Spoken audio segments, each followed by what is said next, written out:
Hey, and welcome to the Mental Funny Bone. I'm Sarah, And I'm Christine. and we are not mental health professionals. If you need immediate mental health help, you should dial 988. And we also have a plethora of links that you can click on in our show notes.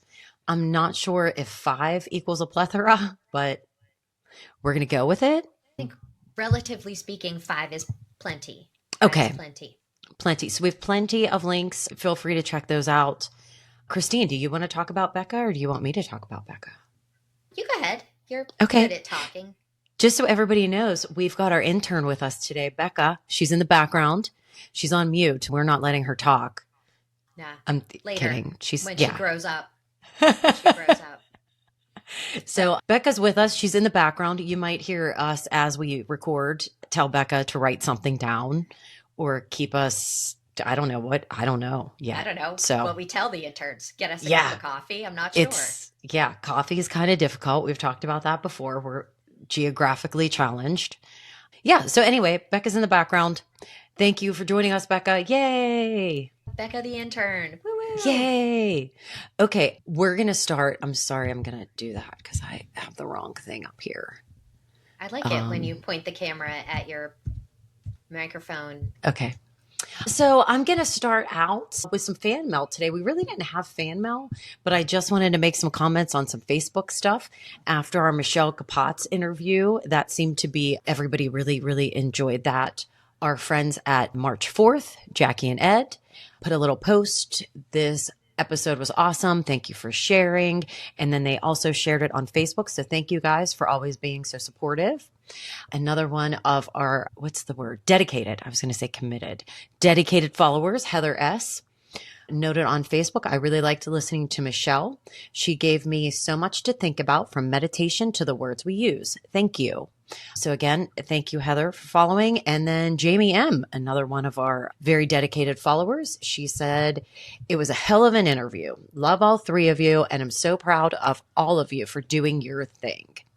So absolutely love all you guys. And thank you for continuing to make these comments and share everything that we ask you to. And a big shout out to my brother-in-law, David. He shared it on Wait, Facebook. wait, Yeah. what? Yes. David shared the Kapotz interview. I didn't know he knew how to do that. That's why I'm calling it out because I feel like that's positive reinforcement, right? Like, yeah, David, I don't know. I don't think he listens. David does not listen because Yeah. David's philosophy is I don't need to listen to you two because I live it. That is amazing. David is getting quite proficient at Facebook. Yeah. These days, he Yeah. sends me about 800 reels to watch Mm, because he's into them now too. So every time he toddles off to the potty, I am assured of getting at yeah. least 14 while that's going on. So, Shit David, reels. That's what those are called. Shit reels. everyone is about a cat or somebody who has attention deficit disorder. So we'll ask all of our listeners to continue to share as much as you can. We had some great success last year and we want to continue that moving forward. The Gaster story. Do you have anything else you want to add before we get to the Gaster story? Thanks, guys. Okay. Appreciate the support. The Gaster story this week, I had one in there, but I'm not really in a great space to tell that one. So I have decided to make an audible. That's what it's called, right? When they change the play in football, it's an Yeah. audible, Mm-hmm. right? Um, Yes. what did Peyton Manning, what was his thing that he always yelled? Omaha. Omaha. I was going to say Oklahoma. No. I'm going to give it an Omaha. Anyway, and I didn't really write out a lot of it. So you're going to have to help me, Christine. And we Yeah. may have talked about it, but I'm going to stop saying that because we're just going to talk about shit over and over again. The Flagstaff trip. Oh, I love Did it. did we may have talked about it. We're talking about it again.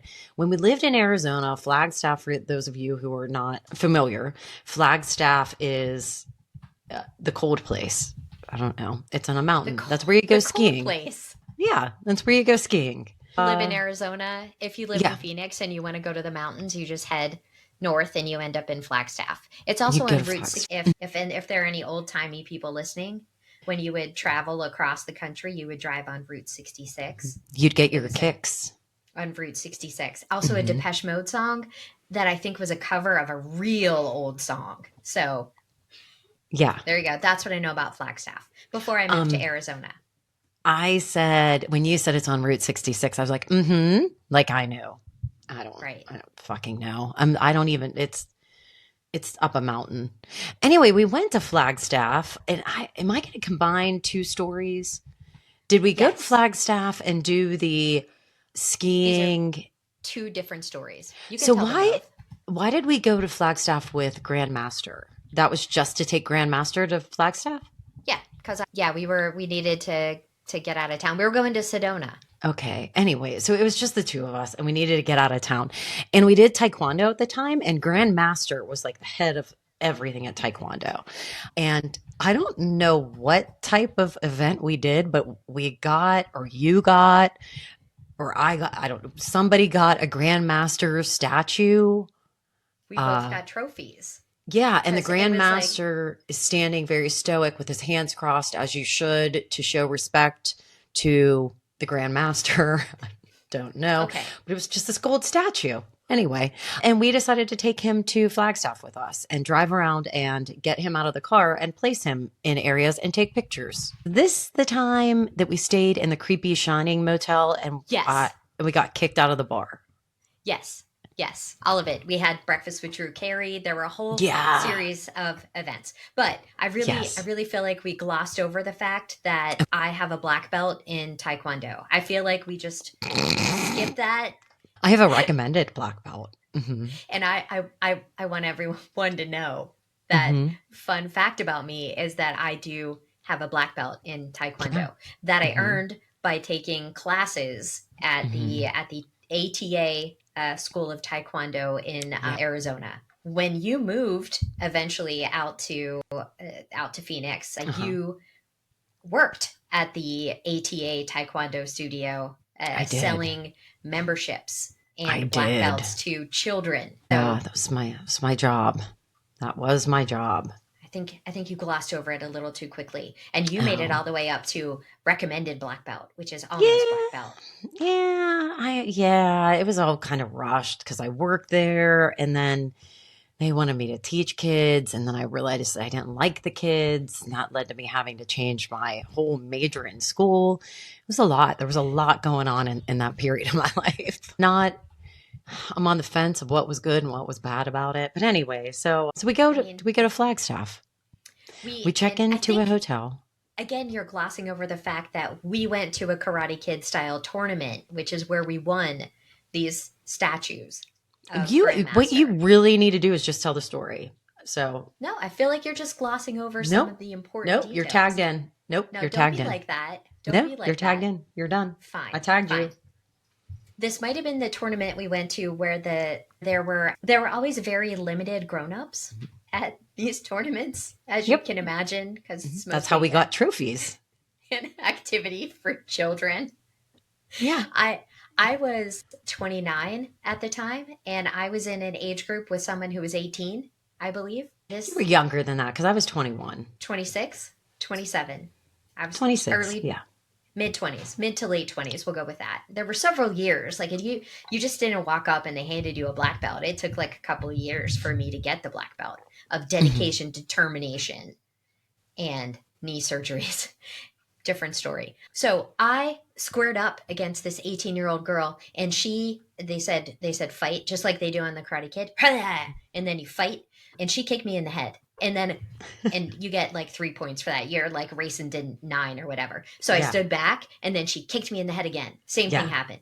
And Yeah. then I stood back, and she kicked me in the head again, like hmm 3 times. Like that's all it took. The whole thing took about 4 seconds. No one had to sweep the leg. No one got me a No. body bag. Like No. none of it. It took less than 30 seconds for this young lady to kick my ass. The good news Yeah. is we were the only two in that age group. So she got like a big life-size statue of the Grandmaster. I got like a little one, like a little teeny statue of the Grandmaster. So Exactly. I think same thing happened to you Yeah. in your whatever Yep. you were doing. I think that was Absolutely. sparring where I got my thing and you got it in doing the forms. The forms. I remember doing the sparring part. Like we must have had 4 people because I was fourth, I guess, because I didn't get an award in that one.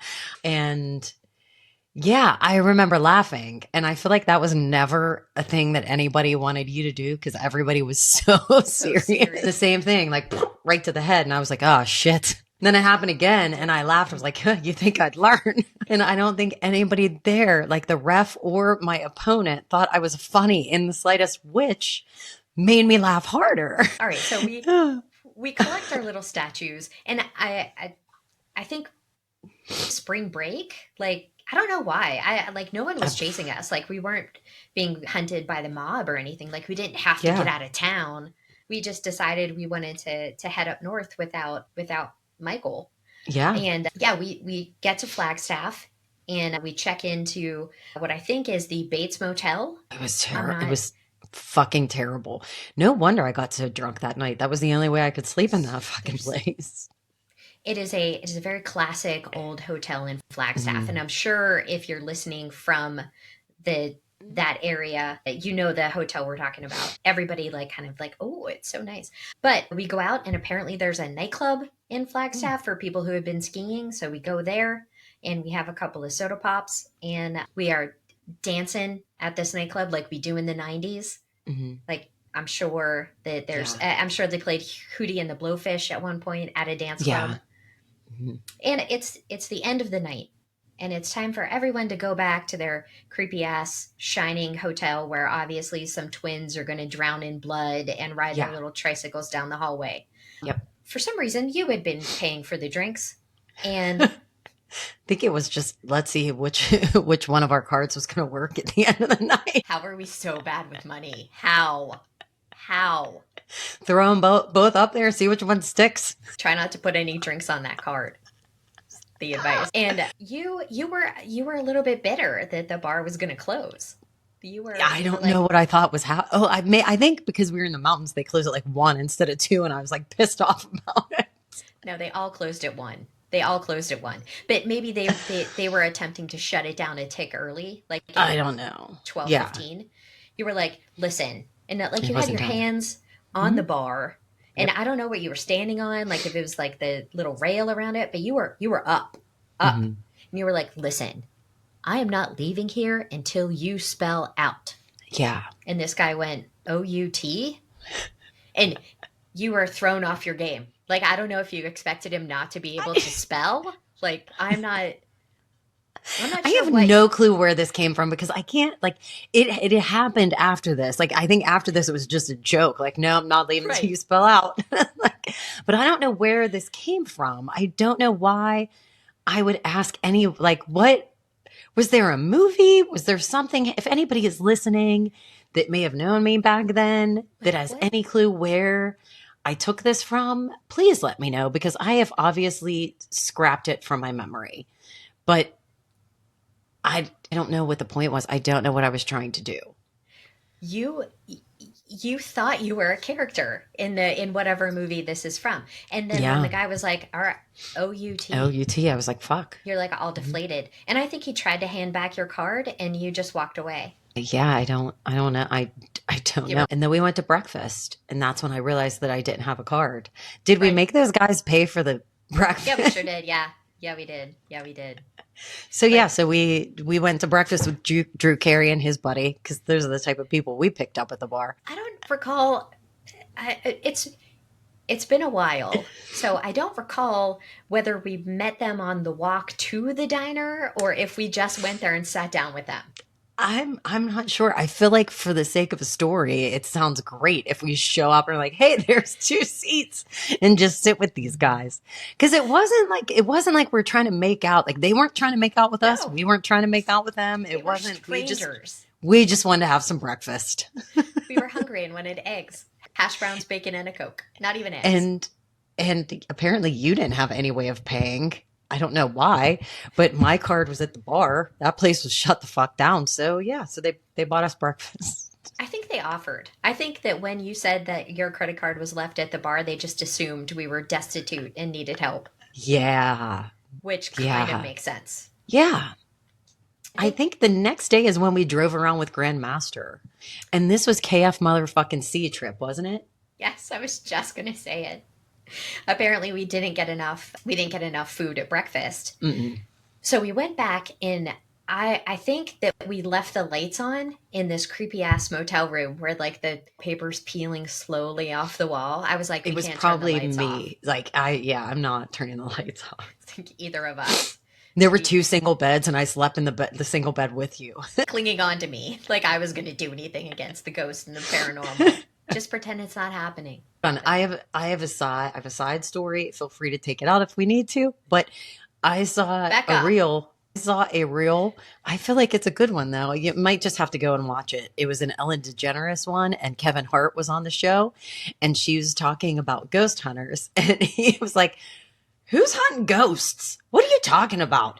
And she's like, "Yeah, well, when they go," and he does like a double take. He's like, what are we talking? Where are we? What are we talking about? What are you like? It's you have to watch it, and it's very funny. Anyway, so that reminded me of ghosts. So go check out the Ellen DeGeneres Kevin Hart talking about ghost hunters, because it's just go search anything Kevin Hart and you'll piss yourself. So it's great. I agree. I agree. Mm-hmm. So Yeah. I don't know if this was our plan when we brought our statues, our trophies along with us, but what we did the next day was drive around scenic locations in Flagstaff and pose this little statue, like in a tiny bit of snow next to a Mm-hmm. beautiful baby pine tree, and take his picture with a camera because Yeah. back in the day, as I look at Becca's young intern face, to explain that back in the day, you used to have to get a camera and film, put those together, and then It's take weird. pictures.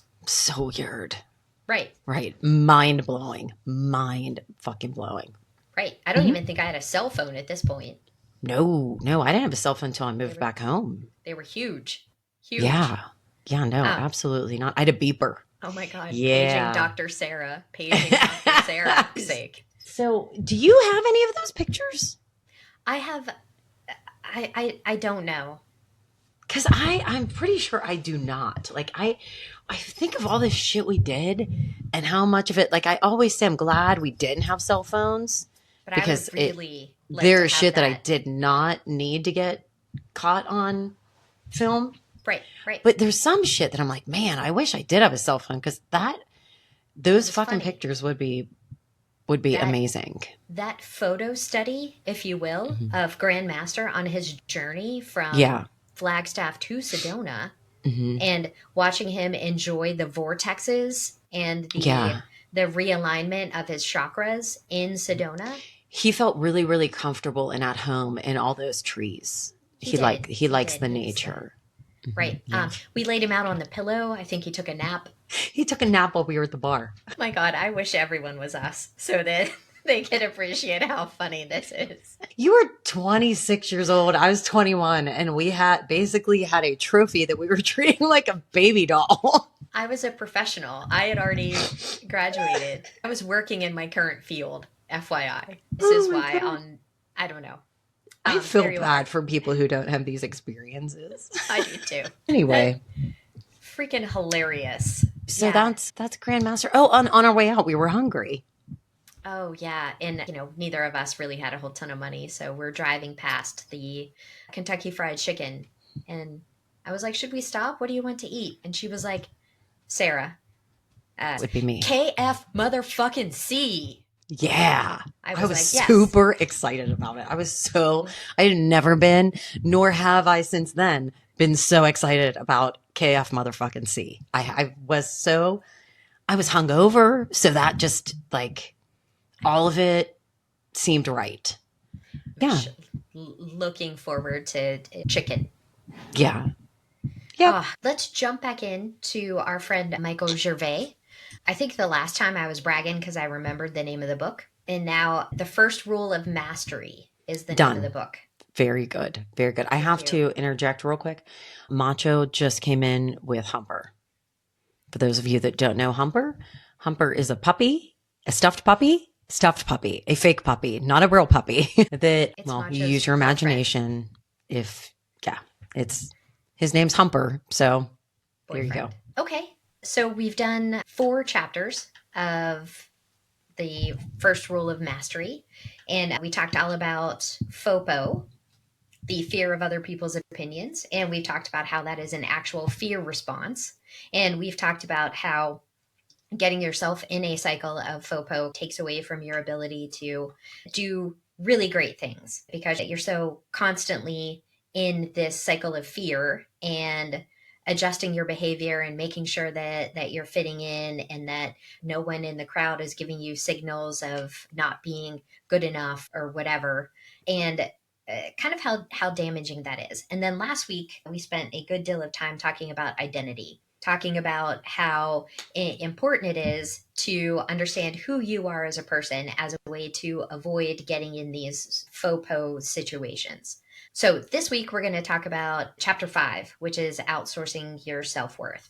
And when Sarah and I were talking earlier about this chapter, she asked me what the difference between identity and self worth was. So I Because thought they that might sound a be lot alike in the chapters. I feel like they do sound a bit alike. a good place to start for us would Mm-hmm. be here's what I mean by identity and here's what I mean by self-worth. So when we're looking at identity, going with a tree metaphor because it comes up in the book a lot, identity is where you plant your roots and self-worth is how tall and beautiful you let your tree grow. So where are you grounded? Where do you look for your identity? The place where you are you all right? Are you all right? I hope people are. If you haven't gone to watch us on YouTube, you really do just to see that last 4 seconds I'm of Sarah really getting could I didn't stuck in a sweatshirt. interrupt you. I'm not distracted by what's happening on the screen at all. I thought I could do it with. Like actively stuck in a sweatshirt, struggling. You look like Tommy Boy. Fat guy in a little coat, Richard. Oh, fuck. Okay, Fat guy in a okay. little coat. All right, give me a Nope. second. Your identity is kind of the place where you ground yourself, the your values, where you plant your roots. The way that it comes across in the chapter is there's a whole slew of places where you can plant your roots, and some psychiatrists and psychologists and researcher type people whose names I never remember in these books. They did a lot of research in how college students saw themselves and came up with some dimensions. And there's actually a really nice exercise at the end that kind of lists a bunch of these dimensions where you can start to think about where are my roots. And the roots are kind of the places where you can find yourself falling into FOPO. So if you have your identity based in a lot of things that are sort of external to you. So when we're talking about performance based identities, we're talking about people who are really grounded in being better than the person next to them. People who are really grounded in having success based on external measurement. And I think you had a really good Like, quote oh, in the well, book. I just wrote down here that the self-worth is dependent on the objectives in the world. So you have your external, which is appearance, academics, competition, approval from others and family support. And then you have your internal, which are the faith and virtue Yeah, objectives. the dimensions in the study were Yeah. college kids see themselves reflected in the external. So, am I getting good grades? And I think we talked about this a lot when we were talking about kind of identity and basing yourself in that space where looking to internal sources for validation and determining if you are enough. So, what we find is if we base our self worth in places that require external validation, if we place our self worth in something like academics, where someone has to give me a grade, then I'm always kind of on the cusp of failing, right? Because I'm always waiting for somebody else to tell me if I'm good enough. And what we want to try to do is move to self worth being based on how we see ourselves and understanding that we are enough. I think is the whole point of chapter 5 is going from looking for external validation to understanding that at some point in your life you have to accept that you are enough just as you are. Um, I like to go back to my girl Bridget Jones. I love Bridget Jones. Everybody loves Bridget Jones. I mean, if Mhm. you're a younger generation, I see Becca over there. Yeah. I You feel like I really need to gotta watch that again you really gotta check out Bridget Jones's diary. All of and them. read it. Yeah. Read the book. Janet Fielding. I can remember her name. I can't remember smart people's research studies names. Yeah, that's just I do. Is this the quote you were talking about? We become trapped when our self-worth is a consequence rather than the cause. Yeah. Like Um, when your self-worth is based on something that somebody has to tell you. Like I to this day will find myself kind of holding my breath if I share an idea or share something during a meeting. I mean, during a meeting is where I come up with like the worst FOPO, and it does kind of hold you back. I mean, I can feel it. a Like lot. Yeah. I worked really hard on this. I really have my points laid out. I know that it's good. I know that what I'm trying to do here is going to move things forward. I know that it's quality stuff. But as soon as I go to say it in a meeting, I'm like, hey. And then I find myself like holding my breath and waiting for someone to go, what a great idea. When, Yeah. in reality, I already know that it's a great idea. And I think some of the consequence to having that moment of waiting for someone to tell me it's a great idea is that I lose out on the opportunity to really engage in discussion about the idea because I'm just waiting for someone to tell me it's good. Yeah. Yeah. And You're on the edge of your seat, like waiting, like, hey, I said that. I said it. Hey, hey, hey.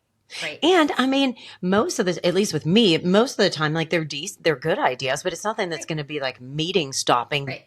So just having the expectation of someone stopping and saying, great Wow, idea wow, is kind you're a of genius. setting yourself up for a little bit of disappointment. Coming back to some of the stuff we were talking about in chapter 4, it's the opportunity to learn from that feedback. If you're Yeah. waiting for someone to tell you how good it is, you're going to miss the opportunity for someone to say it's great, or someone to say, wouldn't it be better if we did like something slightly different, because you're so married to the idea that if you don't tell me it's a great idea, then I'm a complete failure, rather than being Yeah. And someone then, who contributes and continues to bring good ideas.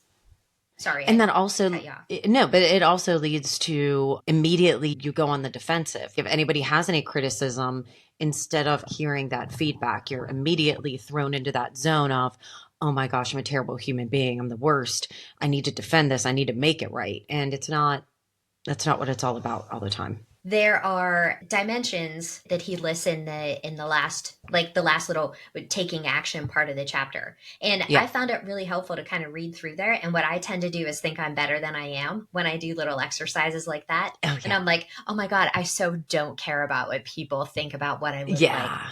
and yet I Yeah. put on eyeliner and mascara every morning before I log in.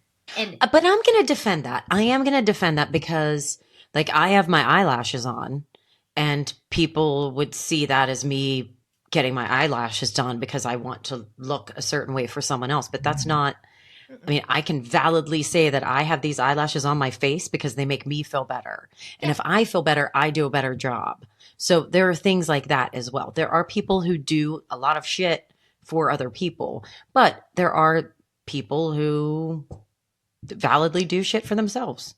right. So go ahead. Looking at perspective, I think, is where I was getting with it, is Yeah. the same thing you just said. Like, yeah, I'll put on eyeliner and mascara every day because I feel good when I do it, not because I need someone to tell me how pretty my Right. eyeliner is. I feel good. And when I put on the eyeliner and the mascara, that's me doing me. I'm not doing Right. it to please somebody else. I'm not doing it to, you know, reject stereotypical beauty. I am Yeah. being me. And Yep. part of who I am, part of my identity is really liking when I look in the mirror and see that I have eyeballs, which is hard to do Yeah. if I don't wear eyeliner and mascara. So I think it's a lot of perspective shifting about looking at those dimensions and like kind of going through there and reading them off and being like part of, and then I found ones that were actually sticky for me, like somebody to tell me that I Yeah. had a great idea, being socially conscious about something, and someone telling me that I'm better than somebody else. Like those are Hmm. ones that I really had to take a little bit of a second glance at. But having an awareness of that is kind of where we can derail that FOPO. Understanding that, yeah, that's where I have a root, that's where I have an identity, so I need to start looking at that and shifting my perspective, maybe, so that I can avoid really sinking into that fear, so that I can avoid being in a meeting and being like, oh gosh, someone should tell me that this was a good idea, or I'm gonna take it back. Yeah. Absolutely. And I know there's in the book there was a note of studies being done about the external and the internal, and that data shows that the external, those who are basing self-worth on external objectives, that negatively impacts their physical and mental health. Those individuals have a greater tendency to lean towards alcohol, drug abuse, and eating disorders. Right. And it um kind of tracks because you're yeah, always afraid. Like you right. just live in the whole cortisol loop, Yeah, and you're constantly up here and like, we all have bits of these that are bringing us here, and that's why we're doing this, to call attention to that yeah, and how we can help ourselves get out of that. I don't think I'll ever live a life where I have all internal right. objectives. Like, it's just not, I'm not enlightened like that. I think it's looking at the perspective. Am I really waiting for external validation for this, or is this just who I am? And Yeah. am I being my most authentic person by doing just as I want to do? Like our friend Beethoven. Love Beethoven was Beethoven. he's really good at writing music, but he is also really worried about not being able to write music. And then he was like, "Fuck it, I'm going to do this because this is who I am, and this is a part of my identity, and I'm going to separate it out of waiting for everybody's approval. I'm going to separate my music and my jam from that being so tied to approval. I'm going to write music because I love to write music, and damn the consequences. If you don't want to like it, then you don't have to like it. But I'm going to be true to who I am because that's a part of my identity that I really enjoy and I really like. It's Yeah. it's that kind of shifting from external validation to internal validation. Like, there's nothing wrong with wanting to get good grades. There's nothing wrong with wanting to succeed in your Yeah. career. It's about But if you're understanding. basing, Yeah. go ahead. No, no, If you're you're going to basing say. everything off, if you're basing everything off of that, you're setting yourself up. Those things, it's possible, and those are great things to do, but that's not sustainable to base Mhm. everything. All of your self worth cannot be thrown into that basket, Right. Right. right? Exactly. Okay. Exactly. May I wrap up chapter 5 with a little bit of reading from the book? I I would love like it. this. I would love it. Okay, because I think it puts it all together. So you simply, and I love the simply of all of this. It's so simple, so fucking hard, but it's so So simple. simple. You simply need to recognize that you are worthy exactly as you are. You are not your grade, whether it's an A or an F. You're not your job, your age, your marathon time, your place on the org chart, your relationship status, your gold bars, or your prison bars. You have inherent value, and it's not conditioned on anything you do or have done. Your value stems from your being, not your doing. I mean, 100%.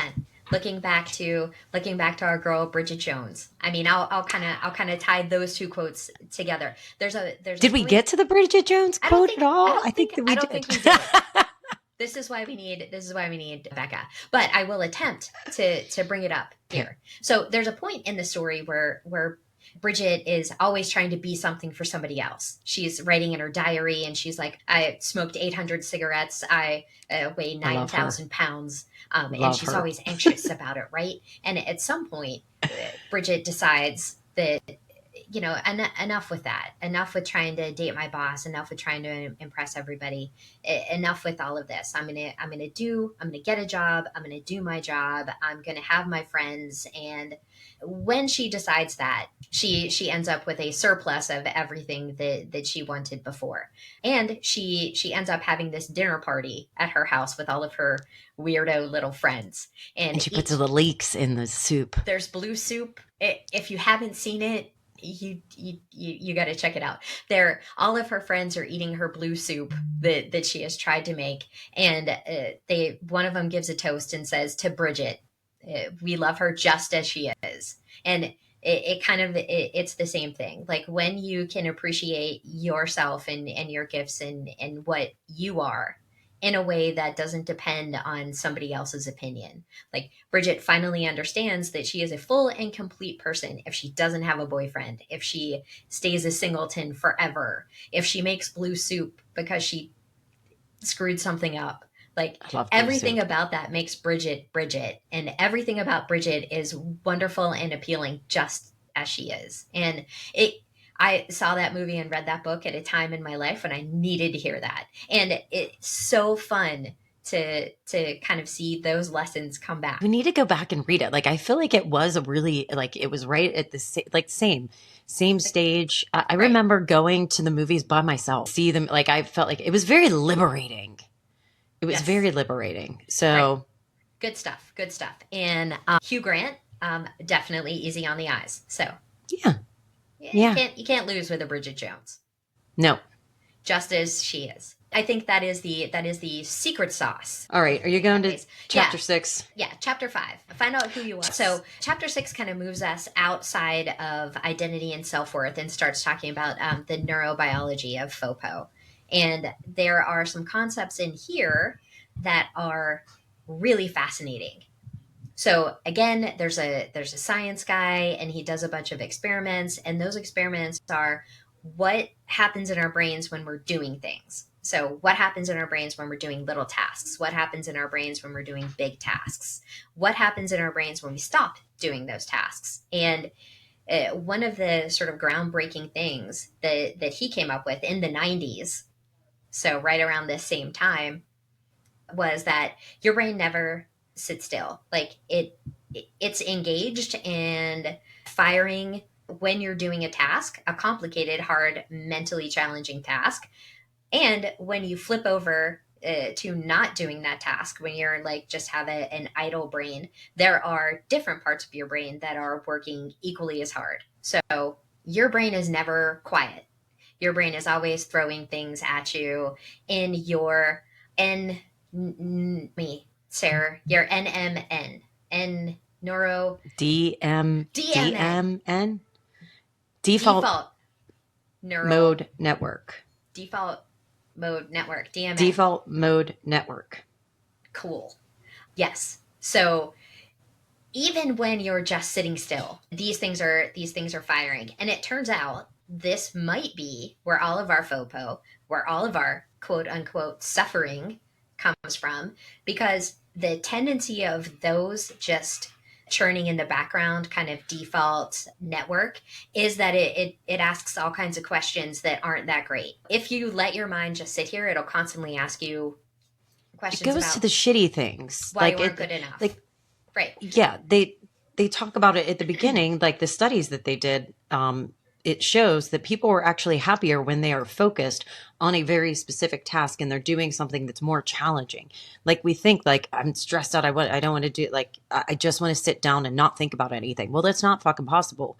If you're going to sit down and not think about anything, your mind's, if you're not doing the right things, your mind's going to go to those shitty places all the time. That's just how it is. And that's why we meditate. Thank you for stealing the punchline.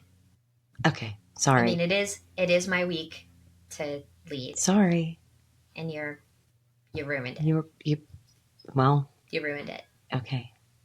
Fine. So I will mention, before I get to the mindfulness part of this, that this is one of the big problems with ADHD, is that ADHDers tend to sit more in their DMN than people with normal brains. Like, we just get there quicker, regardless of what we're doing. Our tendency is to even pop out of a task we're supposed to be focused on and just live in our DMN. And for the most part, that's an uncomfortable place for people to be. That's why ADD is a problem, because then we do whatever we can to kind of get our brains to work in the right way. We don't necessarily get the same rush of focusing on a task that everybody else does. So we kind of create our own rush. And one of the ways that you can sort of combat this is mindfulness. How do we develop mindfulness, Sarah? Am I allowed to talk now? Don't shake your head like you don't want to say it. I didn't know if I was allowed to talk now. I didn't want to get yelled at. Talk. You say it. Meditation. Exactly right. Gold star for you. Gold star. Can we talk about this experiment they did with the college students and this kid that zapped himself 490 times? And we don't have to really get into it. There was a study. They put these college students in a room where they couldn't do anything. The only thing they could do was give themselves electric shocks if they wanted to. Like, they didn't have to, but like, before they threw them in there, they were like, hey, shock yourself and tell us now, like, would you do that voluntarily? And they all said no. And then they get in there and they're so bored that they all start zapping themselves a little bit, like here and there. But the one kid, it says, and I love this guy just because he included this. But it ends with one outlier pushed the button 490 times. Imagine being in that guy's head. He just couldn't stand it. Like, I would rather just electrocute myself than listen to my own brain anymore. That guy had ADD Okay. so bad. So bad. Yeah. I love you. Yes, I mean, that is one of the big takeaways from that chapter is that in general, we would rather give ourselves an electric shock than sit quietly and let our brains meander where they will. Like that is how frequently those thoughts turn dark. Is I would rather shock myself and have that be an activity than for me to sit in my default thingy. Yeah. So I laugh about it, but I shouldn't laugh about it because now I literally just now, which kind of pisses me off because I read it 17 times, but just now thought about it. Like, you think about people who go to that place who decide that suicide is the way to go. This is where their minds, like, they would rather not be here than deal with what's going on in their minds like that. And that's what that's, I'm not saying that's what leads I to it, but mean, you get what I'm saying. Like, it's that's, yeah. sometimes. Like, Heck yeah. and this kid was just like, fuck it, I'm going to shock myself until I pass out. Like, Rather I mean, than that's sit in right. stillness. Right. So it's now I feel really fucking bad that I was laughing about it, but 490 times, like, that's a lot of shocking. Anyway, Yeah, imagine living in that guy's brain. fuck. Right. So yeah, it's fucked up. Anyway, go ahead. Sorry, I just got that. No, I love that story, and I love the way that we can combat the FOPO is understanding who we are as people and what's important and what we value, and being able to sit with our thoughts about that. Being able to sit with our thoughts about here's my grounding things, here's where my roots are, and being able to kind of go back to that, but also being able to have the pause and the mindfulness to take yourself from one perspective to another, from sitting there and being like, I'm not good enough, I'm never going to be good enough, of course I'm not going to say this idea in the meeting because someone might call me dumb or someone might think I'm dumb and I can't do it, to giving yourself the opportunity to kind of take a breath and redirect, like the perspective we were talking about in chapter 5. Mm-hmm.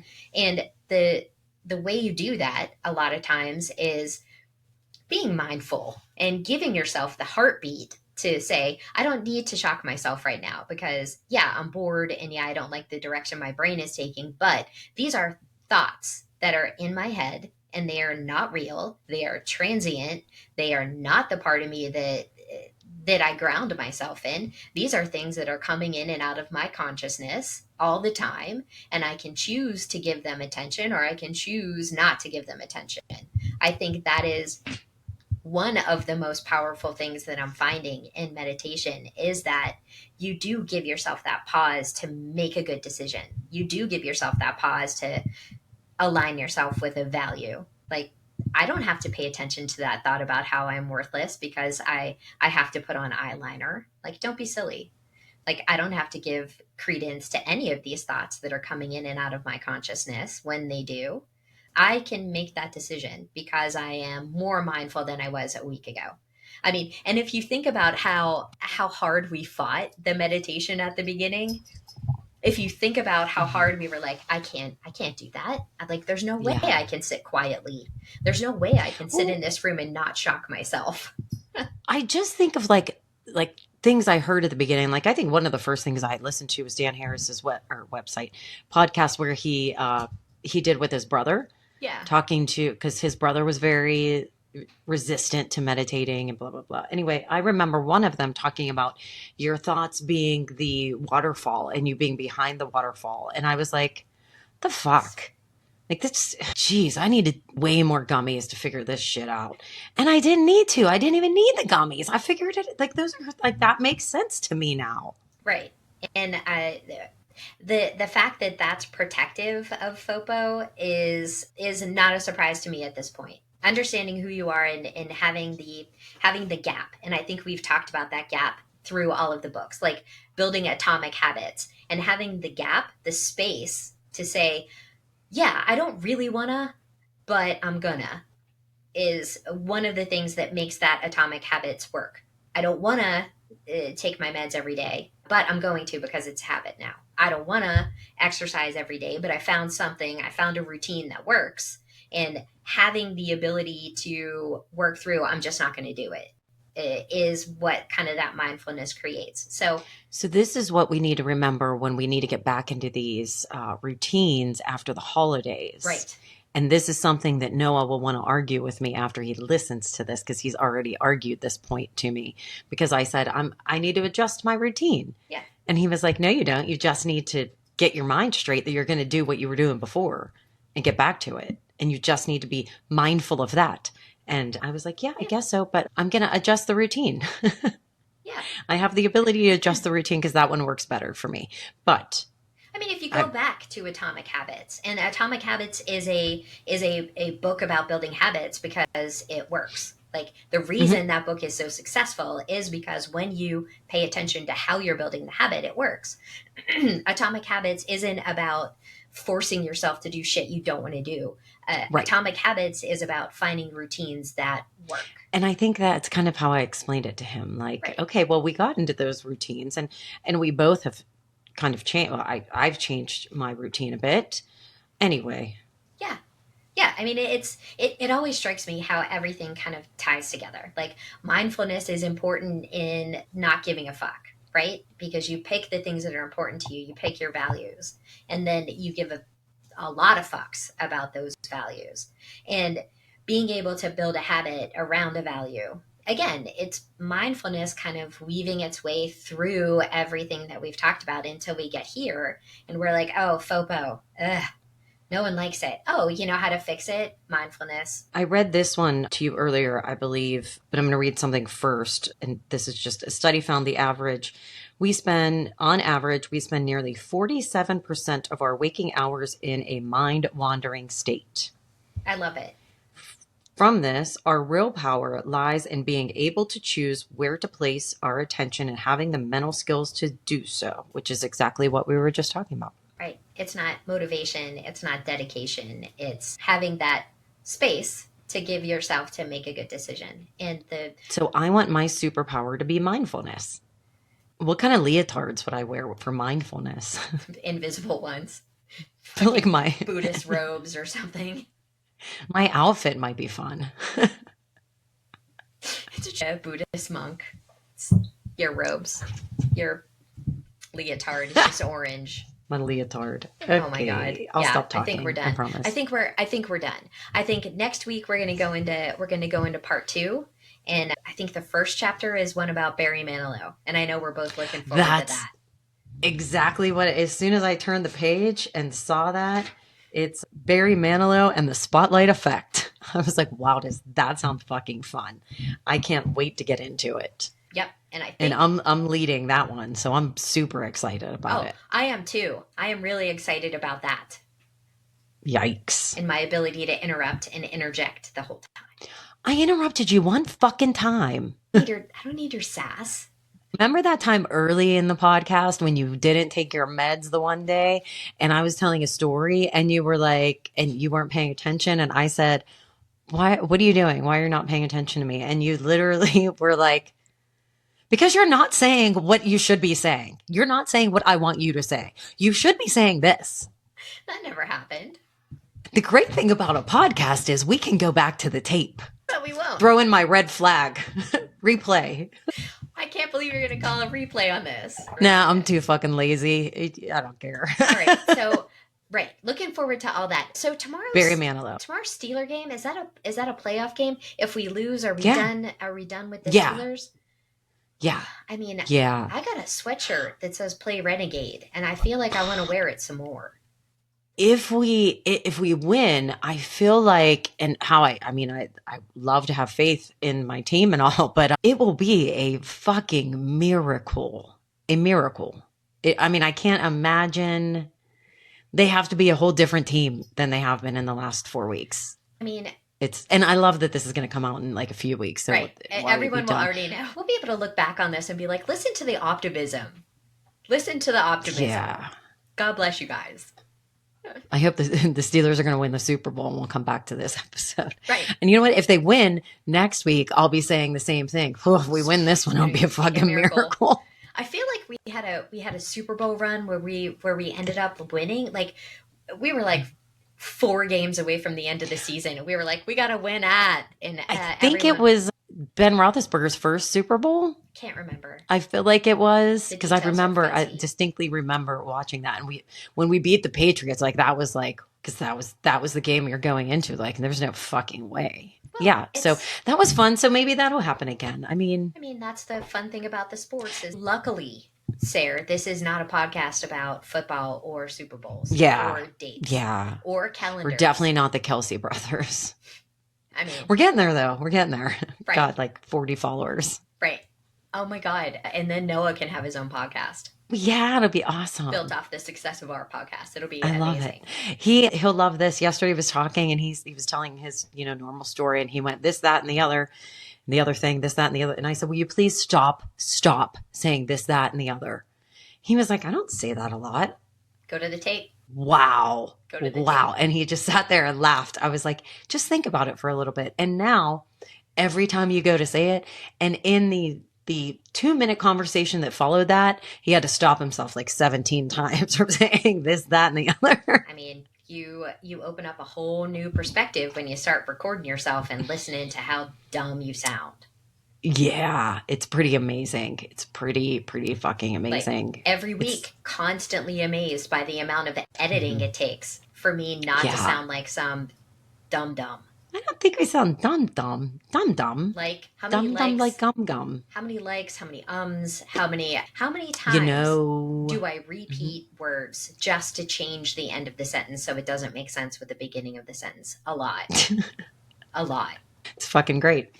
Great. Yeah, good thing in our new era, we were aiming to have shorter episodes. Great. We're an hour and 10 minutes, and I think by the time we release this, That's it'll actually be good. 45 minutes by the time we cut out all Yeah, the because ums. we have a good 15 minutes of us. We have a great amount of We're fine. those to get rid of. We're fine. You went pee. Oh yeah, Like, I forgot I we're had to good. go pee. Yeah, we're fucking golden. This will be 45 minutes tops. Exactly. Okay. All right, we're gonna stop recording. Hey, love you. Love you. Bye. Sorry that I yelled at you for taking my spotlight. It's all right. It was fun to give you shit after all of it. Okay. All right. Love you. Love you. Bye. Love you. Bye.